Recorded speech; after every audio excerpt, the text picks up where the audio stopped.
आज जो बजट पेश किया गया माननीय वित्त मंत्री दिया कुमारी जी द्वारा, मैं उनका आभार भी व्यक्त करता हूं और धन्यवाद भी देता हूं कि प्रदेश के डेवलपमेंट के लिए एक अच्छा बजट पेश किया गया है और उन्होंने हर एक सेक्टर का खास ध्यान रखा है। और खास मैं बात कर रहा हूं ट्रेड और इंडस्ट्री की। एक नई इंडस्ट्री पॉलिसी बनाने के बारे में उन्होंने बात की है। एक अच्छी जरूरत भी थी काफी टाइम से। एमएसएमई को प्रोत्साहन देने की बात की गई है, जो बहुत ज्यादा जरूरी है कि हम एमएसएमई को ज़्यादा से ज़्यादा आगे कैसे ला सकते हैं। साथ ही साथ उन्होंने जो एक्सपोर्ट के लिए एक पॉलिसी अलग से बनाने की बात की है। राजस्थान ऐसी जगह है जहाँ पे हमारा हैंडीक्राफ्ट, टेक्सटाइल, मार्बल, इसके अलावा और बहुत सारे सेक्टर हैं जहाँ हम एक्सपोर्ट काफ़ी बढ़ा सकते हैं। अगर अलग पॉलिसी आएगी और एक अच्छी पॉलिसी आएगी और अच्छा वातावरण रहेगा तो हम डेफिनेटली राजस्थान का एक्सपोर्ट बढ़ाने में सरकार का सहयोग करेंगे। साथ ही साथ राजस्थान फाउंडेशन की पूरे इंडिया में, पूरे वर्ल्ड वाइज उन्होंने ब्रांचें खोलने की बात की है। ये भी एक सराहनीय कदम है।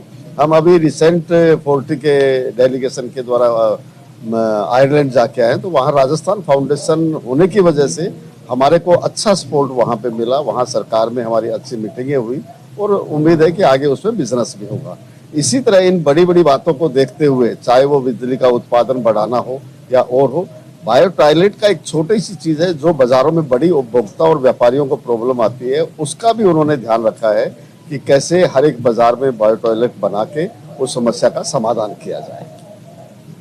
बजट जो आज माननीय दिया कुमारी जी वित्त मंत्री ने पेश किया है, उद्योग और व्यापार जगत के लिए नई संभावनाओं का बजट लग रहा है हमें।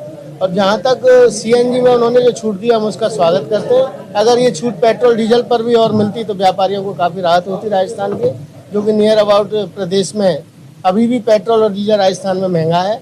हम उम्मीद करते हैं कि आगामी सत्र में इसको विचारणीय रखा जाएगा। और नई जो इंडस्ट्रियल पॉलिसी बनेगी, हम मांग करते हैं सरकार से कि उसमें व्यापारियों के एक प्रतिनिधिमंडल के उनके हितों को साथ में रखा जाए, ताकि व्यापारियों में और सरकार में एक विश्वास पैदा हो। और जो यहाँ से उद्योगपति बाहर पलायन कर रहे हैं, अपने प्रदेश में ही अपने उद्योग धंधे स्थापित करें, ऐसा विश्वास व्यापारियों के बीच में सरकार जगाने की प्रयास करे। हमारी यही सरकार से उम्मीद है। ये बजट जो 20 साल बाद राजस्थान के वित्त मंत्री के रूप में इस बार पेश किया गया, पिछले 20 साल में लगातार मुख्यमंत्री वित्त मंत्री हुआ करते थे, इसमें 2047 की भावना को लेकर राजस्थान का ये बजट पेश किया गया है, जिसमें नेशन फर्स्ट, सिटीजन फर्स्ट की भावना को ध्यान में रखते हुए, जिसमें सारी आमूलचूल परिवर्तन की घोषणा की गई है। नई इंडस्ट्रियल पॉलिसी, नई एमएसएमई पॉलिसी, नई टूरिज्म पॉलिसी, नई रिस्क 2024 पॉलिसी और नए डिफरेंट तरह के सारे को इसको आमूलचूल परिवर्तन करके